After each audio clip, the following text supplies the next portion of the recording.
হয় একদম মেইন রাস্তা, সেই রাস্তার অর্ধেকটাতে বেড়া দিয়ে বাঁশের বেড়া লাগিয়ে সেখানে গরুর হাট বসানো হয়েছে এবং বাকি অর্ধেক যেখানে আছে সেখানে দু একটা ট্রাক দাঁড়িয়ে আছে, ট্রাক থেকে গরু অথবা ছাগল নামানো হচ্ছে। ফল যেটা হলো ওখানে একটা বিকট যানজট এবং আমি ওখানে বেশ লম্বা সময় আমাকে অপেক্ষা করতে হয়েছিল রাস্তাটা ক্লিয়ার হওয়ার, মানে ওই ট্রাকগুলি সরে যাওয়ার পরে আমরা ওখান থেকে বেরোতে পেরেছি। আমি আসলে বুঝতে পারছিলাম না যে একটা রাস্তা যেটা নাকি রাস্তা হিসেবে ব্যবহৃত হচ্ছে, যেখান থেকে গাড়ি চলাচল করে বিভিন্ন ধরনের গাড়ি, সেই রাস্তাকে বন্ধ করে আপনি গরুর হাট করবেন কেন? হ্যাঁ, একটা মৌসুম কোরবানি ঈদের সময় গরুর হাট করতে হয়, করবেন, তো ওই জায়গাটাতে কেন? আমি পরে খোঁজ নেওয়ার চেষ্টা করলাম, দেখলাম যে ওখানে আসলে কোনো সিটি কর্পোরেশন কোনো হাট অনুমোদন দেয়নি। সিটি কর্পোরেশন যে গরুর হাটগুলো অনুমোদন দিয়েছিল, মানে ইজারা দিয়েছিল, সেগুলির মধ্যে ওটা নাই। তাহলে কেন ওখানে হচ্ছে? খবর নিয়ে জেনেছি যে সরকারি দলের যুব দল, ছাত্র দল, স্বেচ্ছাসেবক দল, এদেরই কিছু লোকজন গায়ের জোরে এরকম একটা রাস্তার উপরে ওখানে একটা তারা গরুর হাট বসিয়েছে। অনেকে না জেনে এসেছে, ওইখান থেকে যাওয়ার সময় কোনো গাড়ি পেলে তারা সেটাকে গাড়িটাকে আটকিয়ে এনে ওখানে বিক্রি করতে তারা বাধ্য করছে। কারণ একটাই, একটা গরু বিক্রি হলে তারা এখান থেকে হাসিল হিসাবে বেশ মোটা অঙ্কের টাকা তুলতে পারে। মূল ঘটনা কিন্তু এটাই। এবং এটা এখন কোন পর্যায়ে পৌঁছেছে সেটা আপনাদের বোঝার জন্য আমি একটা ফেসবুকের একটা পোস্ট আপনাদেরকে দেখাবো। এই পোস্টটা লিখেছেন মিস্টার সাগর হাসনাত। আমি ভদ্রলোককে চিনি না, আমার এটা পড়ার পর মনে হলো এমনও তো হতে পারে এই ভদ্রলোক হয়তো বিএনপির কোনো বদনাম করতে চায়, অথবা অন্তর্বর্তীকালীন সরকারের কোনো বদনাম করতে চায়, অথবা তার কোনো একটা দলের প্রতি এক ধরনের আগ্রহ আনুকূল্য আছে, হতে পারে। কিন্তু অথবা সে হয়তো আদৌ কোনো ব্যবসায়ী না। এটা চিন্তা করে আমি ওনার পেজে গেলাম এবং ওনার পেজে যে আমি যেগুলো দেখলাম মনে হলো না, উনি আসলেই খুবই ডেডিকেটেড একজন ব্যবসায়ী। উনি গরুর ওনার একটা খামার আছে এবং আরও অনেক কিছু আছে, ব্যবসা আছে, রেস্টুরেন্ট আছে। এবং সেখানে এক জায়গায় দেখলাম যে ওনার এক বন্ধু মিস্টার জাকির হোসেন, তিনি লিখেছেন যে এই সাগর হাসনাত সাগর কীভাবে জাহাঙ্গীরনগর বিশ্ববিদ্যালয় থেকে মাস্টার্স ডিগ্রি করে সরকারি ভালো চাকরিও করতেন, চাকরি ছেড়ে দিয়ে উনি নানা রকম ব্যবসা করে এখন উনি বিফওয়ালা নামে একটা রেস্টুরেন্ট গড়ে তুলেছেন, নিজস্ব জায়গায় গরুর খামার করেছেন, অ্যাটসেট্রা অ্যাটসেট্রা। তার মানে উনি বেশ একদম এলেবেলে কোনো লোক নন। এই সাগর হাসনাত উনি কি লিখেছেন আমি আপনাকে দেখে কয়েক লাইন, অনেক বড় পোস্ট, আমি কয়েকটা লাইন পড়ে শোনাচ্ছি। উনি লিখেছেন, গরুর ব্যবসায় নামার আমার 6 বছর, হাসিনার আমলে 4টা ঈদ, ইউনূসের আমলে 1টা এবং বিএনপির আমলে 1টা ঈদ পার করলাম। 3 সরকারের মধ্যে যদি কম্পেয়ার করতে বলা হয় তবে দুঃখের সাথে বলবো হাসিনার আমলের চেয়ে গত 2 বছরের অভিজ্ঞতা আমাদের খারাপ।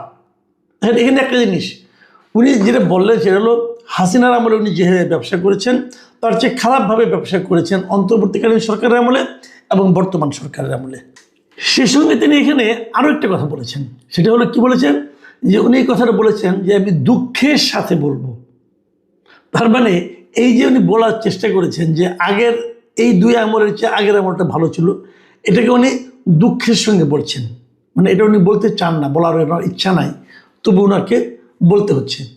এবং তারপর উনি বিএনপি আমলে যে এই যে চাঁদাবাজিটা হচ্ছে গরুর খামার নিয়ে নানা উনি ঘটনাগুলি বর্ণনা করেছেন এবং গণনা করার আগে আমি ওনাকে বিএনপি আমলের এই কর্মকাণ্ডগুলি কীভাবে বর্ণনা করেছেন। উনি বলেছেন যে মানুষ যখন মশারির মধ্যে থাকে তখন কিন্তু মশারির ভেতরে 2-1টা মানে মশা থাকে, এই মশাগুলো রক্ত খেয়ে একদম টইটুম্বুর হয়ে যায়।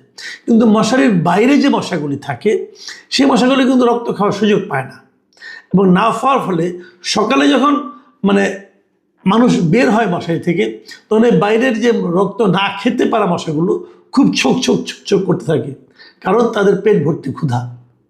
উনি এভাবেই বিএনপির এখন যারা চাঁদাবাজি করছে তাদেরকে মশারির বাইরের ওই খেতে না পাওয়া মশার সঙ্গে তুলনা করেছেন। ভাবুন একটা। এবং উনি তারপর নিজের কাহিনী বলেছেন যে বসিলাতে ওনার গরুর খামার এবং সেই খামারে কি হয়। উনি বলেছেন যে আগে যেটা হতো, মানে হাসিনা আমলে, যে খামারে যারা গরু বিক্রি করে, খামার থেকে কিন্তু আজকাল অনেকে গরু কিনে হাটে না যেয়ে, সেগুলো কোনো হাসিল দিতে হতো না, তো লোকজন যে খামার থেকে নিয়ে আসতো। আসলে হাসিল বিষয়টা কি এটা একটু বলা দরকার। হাসিলটা হলো যে আপনি যখন একটা বড় একটা জায়গা, মনে করেন সিটি কর্পোরেশনের মধ্যে সব জায়গাতে এইগুলি যখন যেখানে হাট হয়, এগুলি মালিক তো সিটি কর্পোরেশন, তো এই জায়গাটা এই গরুর হাট উপলক্ষে সিটি কর্পোরেশন ভাড়া দেয় এবং অনেকে ভাড়া ডেকে নেয়।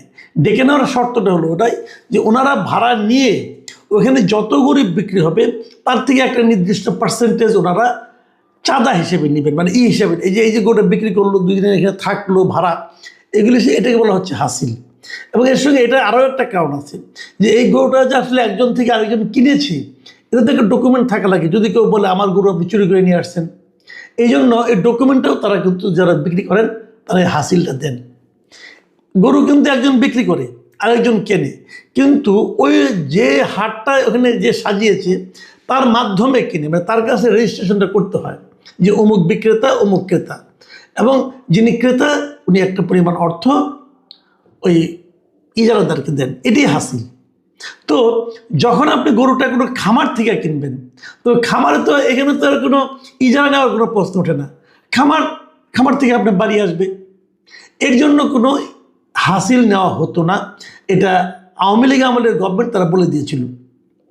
কিন্তু গতবার মানে অন্তর্বর্তীকালীন সরকারের আমলে তখন এই ধরনের লোকজন, এই যে মশারির বাইরে থাকা যারা মশা ছিল, 15 বছরে তো আওয়ামী লীগ খেয়ে ঢোল হয়ে গেছে, এখন এরা তো মশারির বাইরে ছিল, তাই না, এদেরও তো খেতে হবে। তখন এরা ওই খামার থেকে যখন গরুটা যার যার বাড়িতে আসতো আর রাস্তায় তারা আটকে বলতো হাসিল দিতে হবে। এই যখন কাজ শুরু হলো তখন কিন্তু ওনারা খামারের লোকজন ওই রকম গরু নিয়ে আসার সময় সেখানে সাইনবোর্ড টানাতো যেটা ইয়ের থেকে নেওয়া হয়েছে, খামার থেকে নেওয়া হয়েছে, অমুক তমুক, এই ধরনের সরকারের প্রজ্ঞাপনও কিন্তু আছে যে এটা হাসিল নিতে হবে না। কিন্তু তারপরেও কিন্তু অন্তর্বর্তীকালীন সরকার আমলে তারা জোর করে হাসিল আদায় করেছে, একটা অরাজকতা। যখন বিএনপি সরকার এখন আসলো, এখন তারা আশা করেছিল যে এই ধরনের ঘটনা পুনরাবৃত্তি হবে না, খামার থেকে নিতে পারবে। কিন্তু এবার অবস্থা আরও খারাপ, এবারের অবস্থা আরও খারাপ।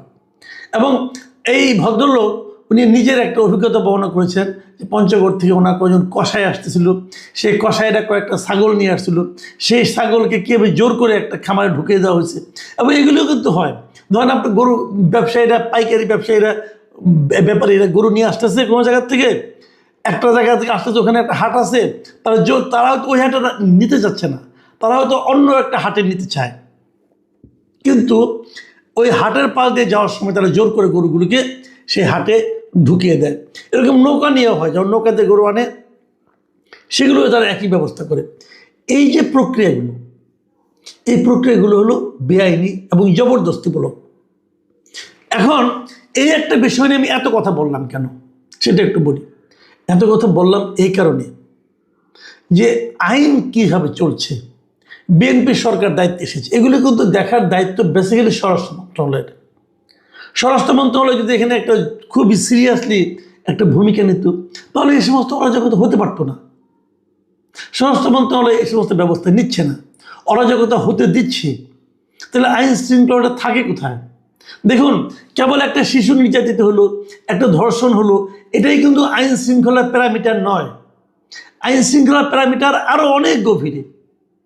এগুলো তো বড় ঘটনা, ছোট ছোট ঘটনা যেগুলো ঘটবে, চাঁদাবাজি হবে, একজন দলীয় লোক যে একজনকে থাবা দিয়ে নিয়ে আসবে, তার গরুটাকে এখানে জোর করে এক জায়গায় ঢোকাবে, এই যে ছোট ছোট বিষয়গুলো, এগুলো হল প্যারামিটার।